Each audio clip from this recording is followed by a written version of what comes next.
తాకట్లో ఉన్న మీ బంగారాన్ని విడిపించి ఆ రోజు ఆన్లైన్ రేటుకి కొంటాం. Sharma gold company.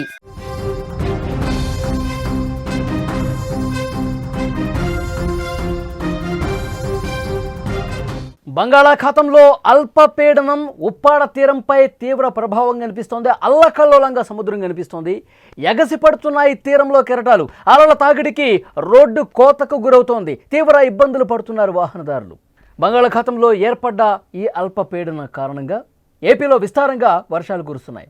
2 రోజులుగా వాన పడుతోంది. భారీ వర్షాల కారణంగా పలు జిల్లాల్లో జనజీవనం స్తంభించిపోయింది. రోడ్లపై నీరు చేరడంతో రాకపోకలకు తీవ్ర అంతరాయం ఏర్పడింది. ప్రజలు అవస్థలు పడుతున్నారు. అల్పపీడన ప్రభావం కాకినాడ జిల్లా కొత్తపల్లి మండలం ఉప్పాడ తీరంపై ఎక్కువగా కనిపిస్తోంది. సముద్రం అల్లకల్లోలంగా మారిన పరిస్థితి ఉంది. కెరటాలు ఏ విధంగా ఎగసిపడుతున్నాయో మీరు స్క్రీన్ మీద కూడా చూస్తున్నారు. అలల తాకిడికి రహదారి కోతకు గురవుతోంది. ఉప్పాడ కాకినాడ బీచ్ రోడ్డును తాగుతున్నాయి. దీంతో కొత్తపట్నం సుబ్బంపేట మధ్య బీచ్ రోడ్డు కోతకి గురి కావడంతో వాహనాల రాకపోకలకు కూడా అంతరాయం ఏర్పడుతున్న పరిస్థితుంది. బీచ్ రోడ్డుకు రక్షణగా ఏర్పాటు చేస్తున్న రాళ్లు కెరటాల ధాటికి సముద్రంలో కొట్టుకుపోతున్నాయి. మాయాపట్నం, సౌరాడపేట మత్స్యకార ప్రాంతాల్లో కెరటాలు ఇళ్ల ముంగిట్లోకి దూసుకొస్తున్నటువంటి పరిస్థితి ఉంది. చాలా స్పష్టంగా మీరు చూస్తున్నారు. రోడ్డు ఏ విధంగా కోతకు గురైంది, రోడ్డు మొత్తం ఏ విధంగా కొట్టుకుపోయిందో కూడా చాలా స్పష్టంగా చూడొచ్చు.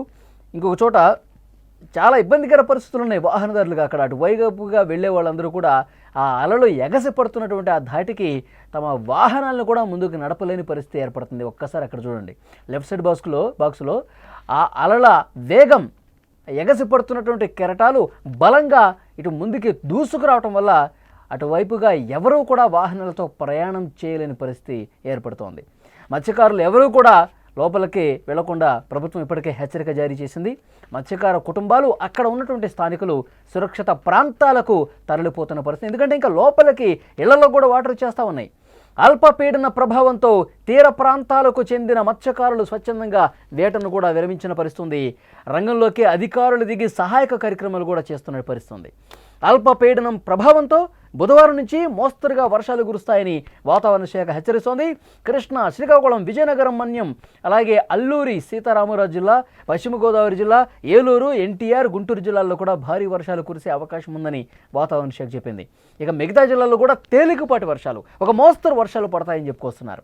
సముద్ర తీరం వెంబడి 40 నుంచి 60 కిలోమీటర్ల వేగంతో ఈదురుగాలులు వీస్తాయని స్పష్టం చేశారు. ఈ మేరకు మత్స్యకారులు ఎవరూ కూడా చేపల వేటకు వెళ్లడం లేదు.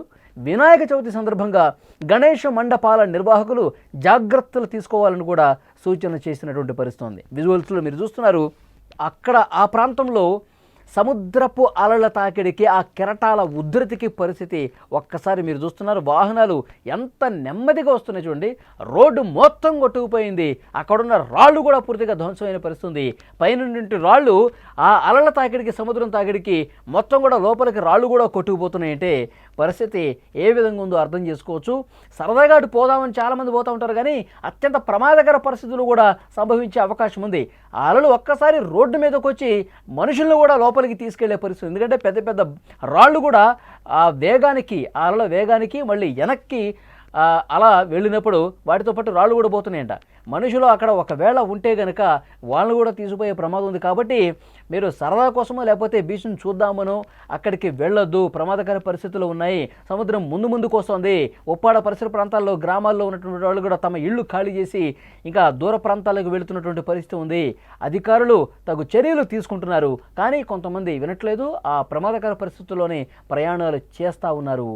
అధికారులు అక్కడ సహాయ కార్యక్రమాలు చేస్తూ ఉన్నారు. ఎప్పటికప్పుడు హెచ్చరికలు పంపిస్తూ ఉన్నారు. మత్స్యకారులు ఎవరు కూడా వేటకు వెళ్ళట్లేదు. వాళ్ళు వేట నిషేధం చేశారు. ఈ వర్షాలు పడుతున్నంత కాలం, ఈ ప్రభావం ఉన్నంత కాలం వాళ్ళు ఈ విధంగా చర్యలు తీసుకోవాలని చెప్పి, జాగ్రత్త చర్యలు తీసుకోవాలని చెప్పి అధికారులు చెప్తున్న పరిస్థితి. అక్కడ ప్రధానంగా ఉప్పాడ ఆ ప్రాంతంలో ప్రస్తుతం అధికారులు క్షేత్రస్థాయిలో పర్యటనలు చేసి అక్కడ స్థానికంగా ఎలాంటి ఇబ్బందులు ఉన్నాయో వాళ్ళని అడిగి తెలుసుకుంటూ ఉన్నారు. సముద్రం ఇంకా ముందుకొచ్చే పరిస్థితి ఉంటే, ఇంకా ఆ వాటరు స్థానికంగా ఉన్నటువంటి గ్రామం లోపలికి చొచ్చుకుపోయే పరిస్థితి ఉంటే కనుక వాళ్ళని హుటాహుటిన పునరావాస కేంద్రాలకు కూడా, కొంచెం దూర ప్రాంతాలకు కూడా తరలిస్తున్నటువంటి పరిస్థితి ఉంది.